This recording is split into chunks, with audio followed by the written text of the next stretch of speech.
Driverly.com, unlimited drama series. The wrench slipped from my greasy fingers as Cassandra's voice cut through the garage intercom like a rusty blade. I'd been underneath my '92 Harley, tinkering with the carburetor, when her latest tirade began echoing from the smart home system I'd installed 3 years ago.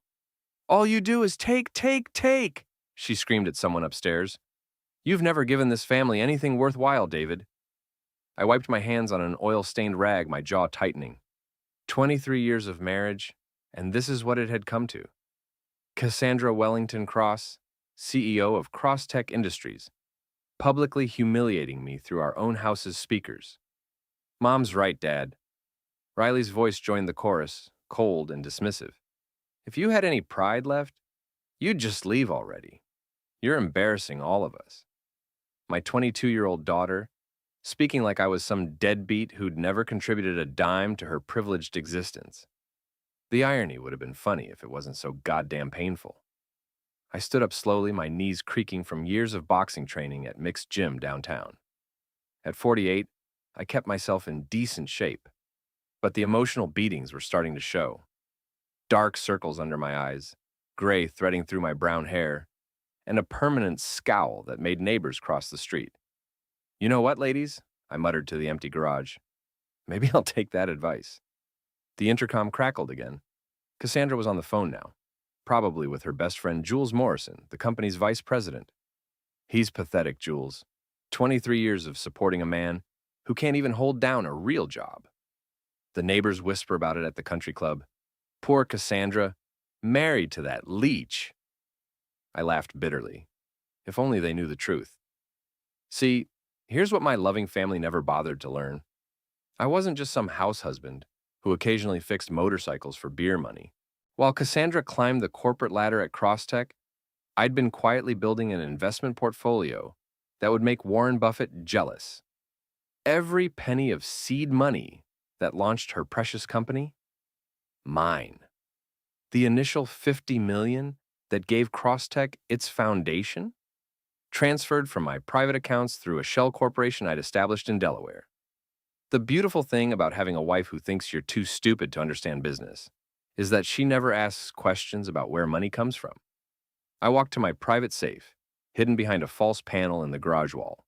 Inside were documents that would destroy Cassandra's entire world: investment records, shell company ownership papers, and most importantly, our prenuptial agreement. The one she'd signed without reading, assuming it protected her assets from my inevitable failures. The prenup was beautifully crafted by my lawyer, Thomas Chen. Every asset acquired during our marriage was technically mine, held in trust through various legal entities. Cassandra owned exactly nothing except her salary and the clothes on her back. My phone buzzed. A text from Mick Sullivan, my old friend who ran Sullivan's boxing gym downtown. "Beer tonight? You sound like hell in your voicemails." I typed back, "Rain check. I'm about to become a very busy man. Time to show my family what taking really looked like." I packed methodically. Not everything. That would seem too permanent. Just enough to make it clear I was serious. As I loaded my truck, I could hear Cassandra and Riley upstairs, probably planning their lives without the dead weight holding them back. Before leaving, I made 3 phone calls. First, to my financial advisor. Execute Plan B. Transfer everything to the primary trust accounts. Yes, all of it. Second, to Thomas Chen. It's time. File the paperwork we discussed. Third, to a private investigator named Marcus Webb. I need surveillance on 2 subjects: my wife and a man named Trent Morrison. Yes, Jules Morrison's younger brother. The irony was delicious. Trent Morrison, 39 years old, had been Cassandra's business associate for 6 months. I'd suspected the affair, but never cared enough to confirm it. Now it would be useful ammunition.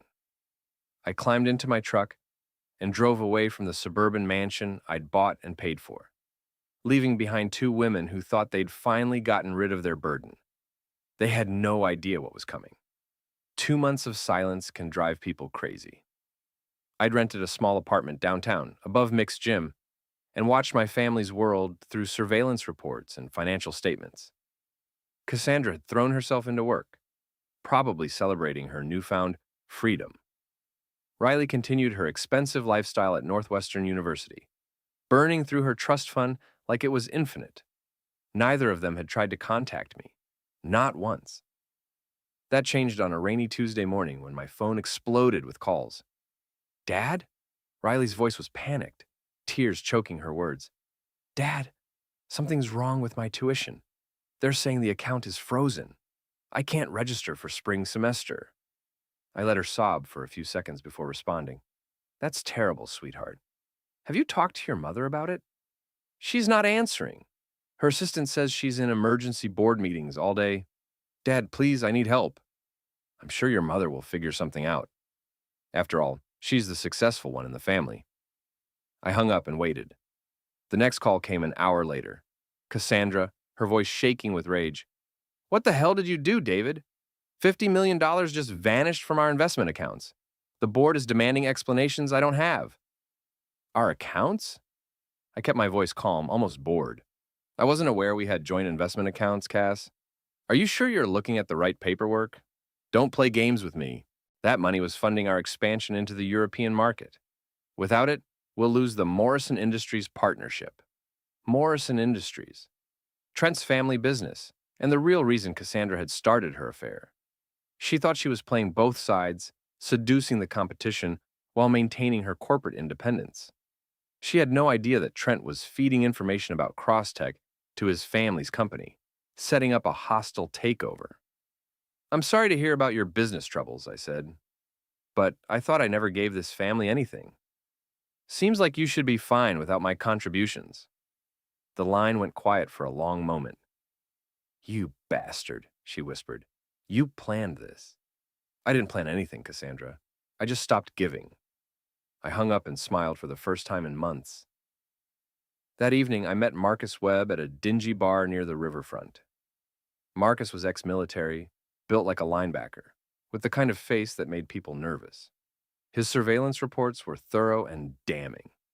Your wife's been busy, he said, sliding a manila envelope across the table. 3 nights a week at the Meridian Hotel downtown, always the same suite, always with Trent Morrison. They're not exactly discreet about it. The photos were crystal clear, Cassandra entering the hotel, Trent's hand on her lower back.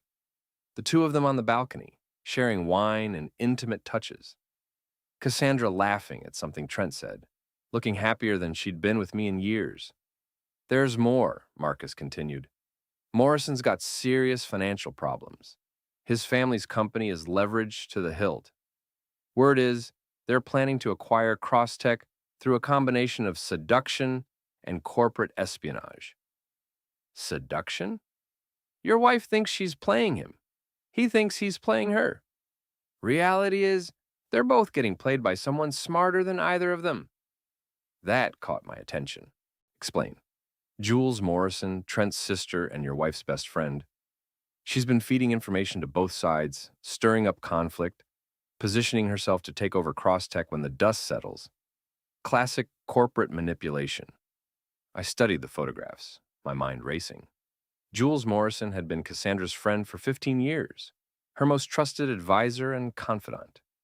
If she was orchestrating this betrayal, it meant the conspiracy went deeper than a simple affair. I need more surveillance, I told Marcus. Jules Morrison is now priority 1. I want to know everything. Phone calls, meetings, financial transactions, personal relationships, everything. That's going to cost extra. I pulled out my checkbook and wrote him a number that made his eyebrows rise. Money's not an issue anymore. The next morning, I put phase 2 of my plan into motion. I called Northwestern University's bursar office and spoke to a helpful administrator named Jennifer Walsh. I'm calling about my daughter, Riley Cross, I said. I need to discuss some changes to her financial...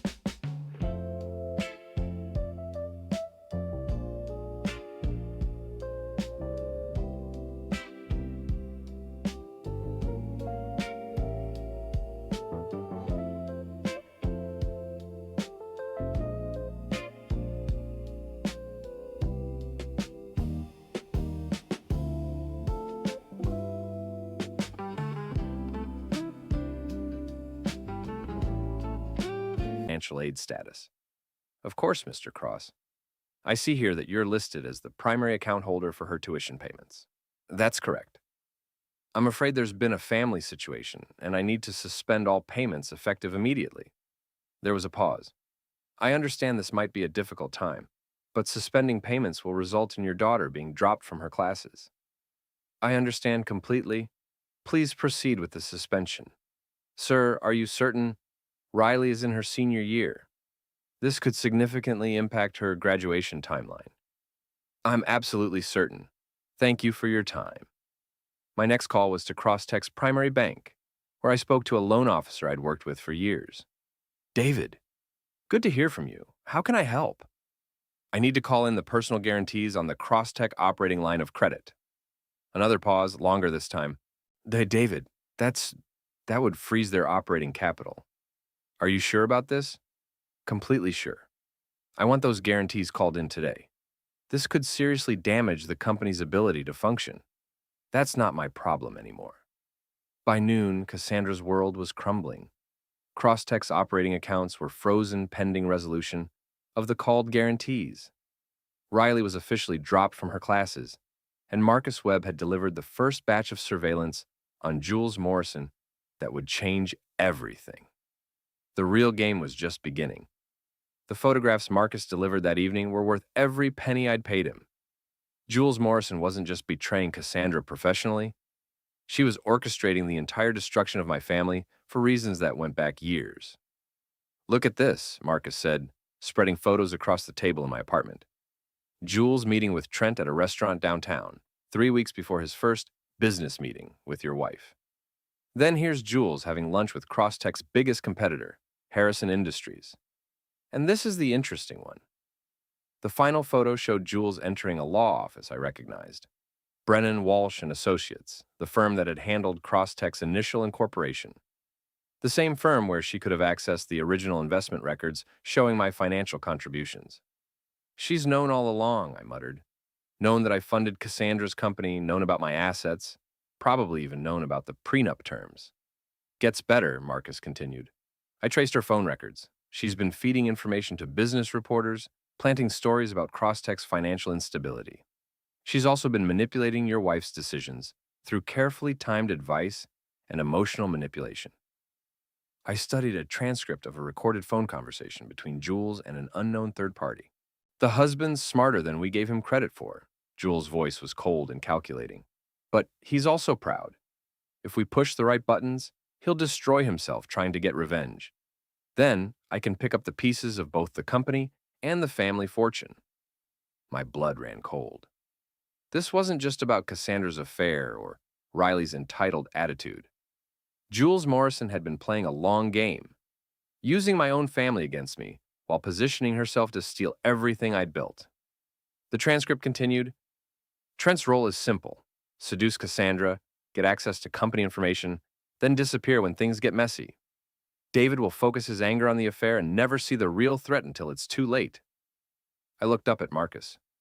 How long has this been going on?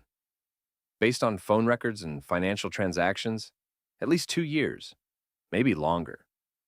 2 years of manipulation. 2 years of Jules Morrison whispering poison in my wife's ear, encouraging her contempt for me while secretly planning to destroy us both. The affair with Trent was just a distraction, designed to trigger an emotional response that would make me act irrationally. Unfortunately for Jules, I'd never been the emotional type. I need you to expand the surveillance, I told Marcus. I want to know every move she makes, every person she talks to, every financial transaction. And I need it all documented with audio and video evidence. What are you planning? Something Jules Morrison will never see coming. The next morning, I called an emergency meeting with Thomas Chen, my lawyer. His downtown office overlooked the river, and I could see the Crosstech building from his window, a 40-story monument to my wife's success and my invisible contributions. David, what you're proposing is legally complex, Thomas said, reviewing the documents I'd brought. You want to simultaneously destroy your wife's company, expose a conspiracy involving her best friend, and maintain your own legal protection. That's exactly what I want. The prenup gives you significant leverage, and your ownership of the shell companies that funded Crosstech means you can legally withdraw support, but the conspiracy angle requires more evidence. I handed him Marcus's surveillance files. Will this be enough? Thomas spent 20 minutes reviewing photographs, transcripts, and financial records. His expression grew more serious with each page. This is comprehensive, he finally said. Jules Morrison has committed several felonies here: corporate espionage, fraud, conspiracy to commit theft, but proving it in court would take months, maybe years. I don't want to prove it in court, I said. I want to prove it in public. Thomas raised an eyebrow. Explain. Cassandra's world revolves around reputation and social status. Jules Morrison built her career on trust and loyalty. Trent Morrison's family business depends on their reputation for integrity. I don't need to send anyone to prison. I need to destroy their credibility so completely that they'll never recover. That's actually brilliant, Thomas admitted, and completely legal, as long as we stick to documented facts. He just gave me a massage.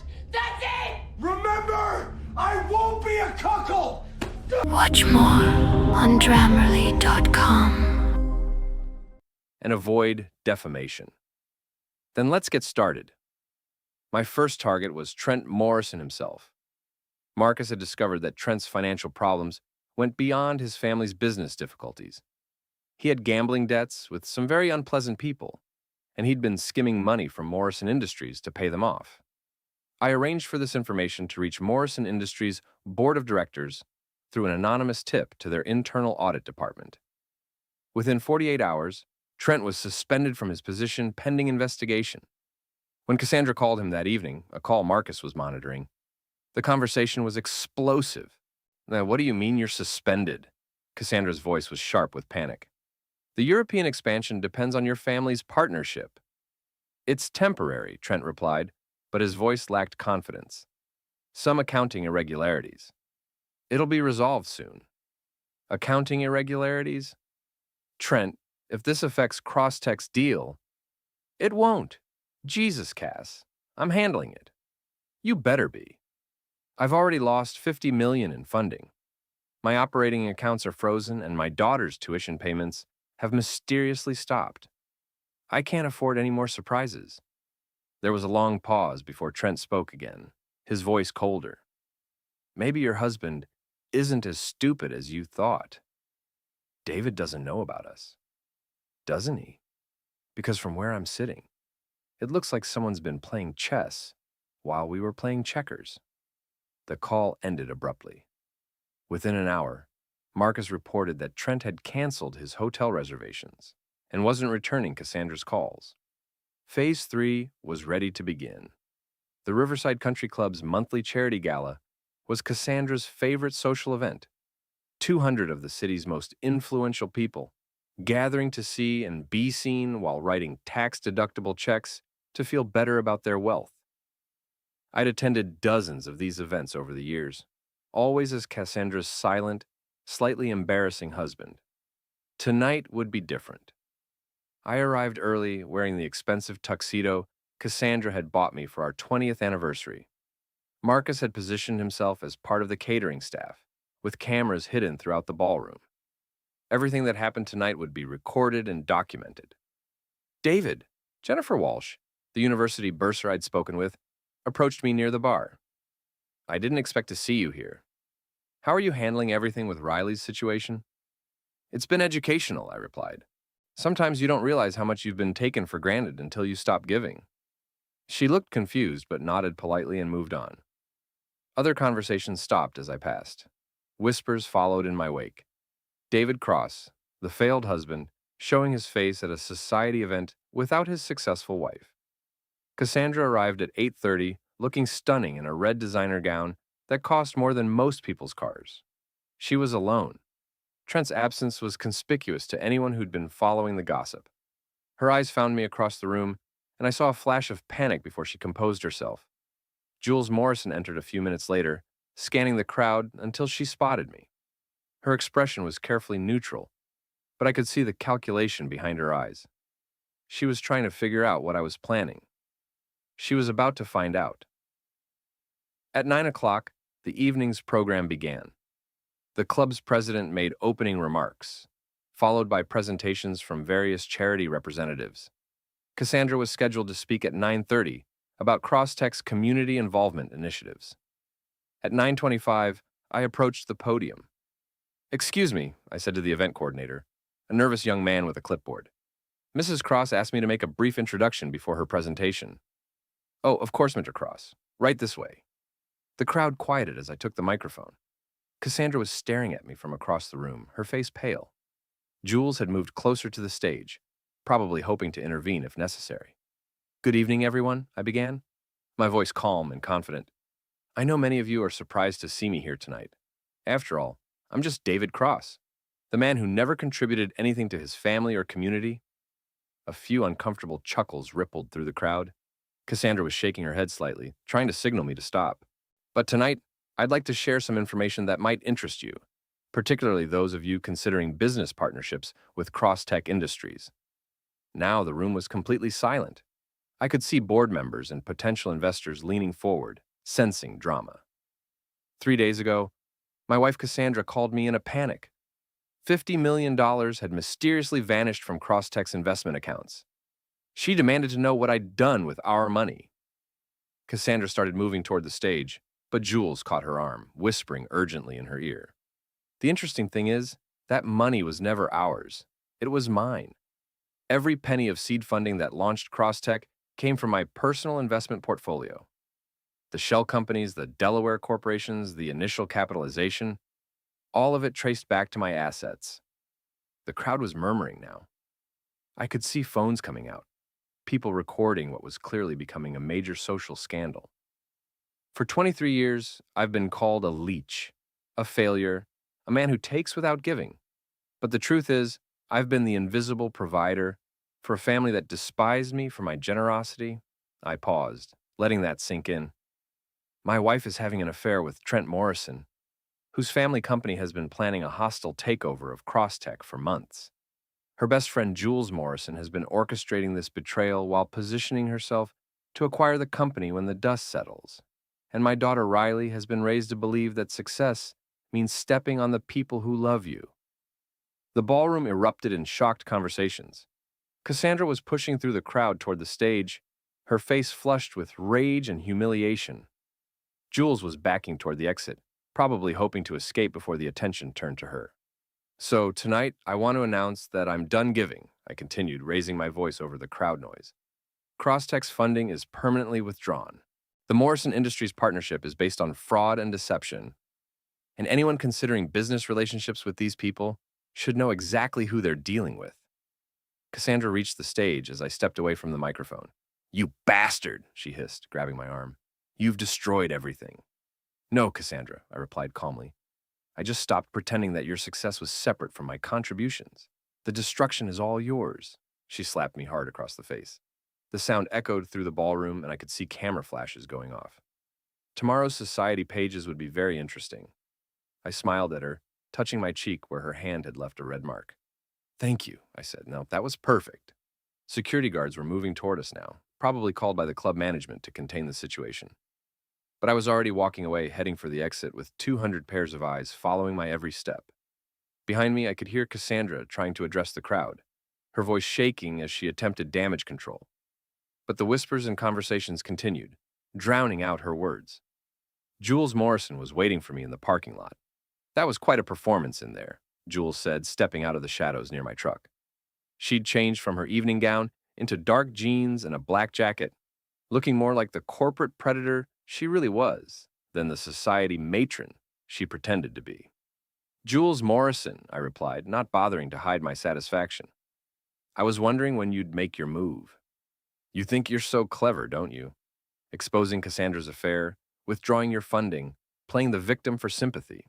Her voice was cold, controlled. "But you have no idea what you're really dealing with." I leaned against my truck, completely relaxed. "Enlighten me." "This was never about Trent's pathetic seduction of your wife. It was never about your marriage or your spoiled daughter. This has been about you, David, and what you did to me 15 years ago." That caught my attention. 15 years ago? Morrison Industries' first attempt to acquire Crosstech. I was handling the negotiations for Cassandra, and you were supposedly the irrelevant house husband. But somehow, mysteriously, every strategy we developed got leaked to Crosstech's board. Every weakness we identified got strengthened overnight. The deal fell apart, and my family blamed me for the failure. The memory came back slowly. I had been monitoring those negotiations, using my connections and financial knowledge to help Cassandra protect her company. I'd never told her how I was getting the information or why Morrison Industries kept making strategic mistakes. You were embezzling from Crosstech to fund the information leaks, I said, the pieces falling into place. Paying corporate spies, bribing board members, trying to sabotage your own client to help your family's business. I exposed you to Cassandra, but she covered it up to avoid the scandal. Jules's smile was vicious and cost me everything. My family's trust, my professional reputation, my marriage. Do you know what it's like to spend 15 years rebuilding your life while planning revenge against the man who destroyed it? Frankly, I don't care. She pulled out her phone and showed me a recording app. This entire conversation is being recorded. You just admitted to corporate espionage and sabotage. That's enough to destroy what's left of your reputation and possibly put you in prison. I laughed, genuinely amused.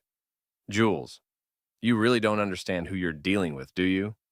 Before she could respond, Marcus Webb stepped out from behind a nearby car, his own recording equipment visible. Mrs. Morrison, he said politely, I think you'll find that your confession to 15 years of conspiracy, fraud, and planned revenge is much more interesting than anything David just said. Jules's face went white. You were recording me? We've been recording you for weeks, I said. Every phone call, every meeting, every conversation with Trent about manipulating Cassandra. Did you really think I'd walk into your trap without preparation? She looked around the parking lot, probably calculating her chances of escape. Marcus was blocking one exit, and I was between her and her car. What do you want? She asked. I want you to call Cassandra, I said, right now. I want you to tell her everything. The real reason for Trent's affair, your family's planned takeover, your 15-year revenge scheme, everything. And if I refuse? I nodded to Marcus, who held up a tablet showing video of Jules meeting with Harrison Industries executives. Then tomorrow morning, every news outlet in the city gets copies of our surveillance footage. Your conspiracy becomes public record, Morrison Industries faces federal investigation for corporate espionage, and you spend the next decade fighting criminal charges. Jules stared at the tablet, her mind racing through options that didn't exist. You're bluffing. Try me. She pulled out her phone with shaking hands and dialed Cassandra's number. The call went to voicemail. Call again, I said. This time, Cassandra answered. Her voice was strained, exhausted from the evening's humiliation. Jules, thank God. I need your help dealing with this disaster. David's completely lost his mind. Cass, Jules said, her voice breaking slightly, we need to talk. There are things you don't know about tonight, about David, about everything that's been happening. What kind of things? Jules looked at me, her eyes filled with hatred and defeat. I nodded encouragingly. The affair with Trent wasn't an accident. I arranged it. My family's been planning to acquire Crosstech for years, and I've been feeding them information while pretending to be your friend. The line went silent for a long moment. What? Cassandra's voice was barely a whisper. David never embezzled money or destroyed your business. I did. I've been manipulating you for 15 years, waiting for the right moment to destroy both of you and take over the company. Jules, what are you saying? I'm saying your husband was right about everything. The funding he withdrew was legitimately his. The affair was a setup. Your best friend has been your worst enemy since the day we met. The phone slipped from Jules's hand, clattering on the asphalt. From the speaker, we could hear Cassandra sobbing. I picked up the phone. Hello, Cassandra. David? Her voice was broken, desperate. Is it true? All of it? Every word. Oh, God, what have I done? What have we done to you? You believed the lies someone told you about your own husband. You chose to trust a stranger over the man who built your success. Can you ever forgive me? I looked at Jules Morrison, standing defeated in the parking lot of the country club, where she'd planned to watch my humiliation. I thought about Cassandra, probably sitting alone in our mansion, finally understanding the magnitude of her betrayal. I thought about Riley, learning that her trust fund and tuition payments had been suspended because she'd chosen sides against her father. No, I said simply. I don't think I can. I hung up the phone and handed it back to Jules. What happens now? She asked. Now you disappear, I said. You resign from Crosstech, you end your family's business relationship with Harrison Industries, and you stay out of my life forever. If I ever see you again, if you ever contact my family again, if you ever try to interfere with my business again, every piece of evidence we've collected gets released to the FBI, the SEC, and every major news outlet in the country. She nodded, defeated. And Jules? I added as she turned to leave. Tell your brother Trent that his gambling debts are about to become public knowledge. He might want to leave town before his creditors read about them in tomorrow's newspaper. She walked away without another word, disappearing into the darkness beyond the parking lot lights. Marcus approached, packing up his recording equipment. That was satisfying, he said. What's next? Next, I go home to my empty apartment and start rebuilding my life without the people who never appreciated what I gave them. And your family? I looked back at the country club, where lights were still blazing and conversations were undoubtedly continuing about the evening's revelations. My family made their choice a long time ago. Tonight, I made mine. I climbed into my truck and drove away, leaving behind 23 years of marriage, a daughter who despised me, and a wife who finally understood what she'd lost.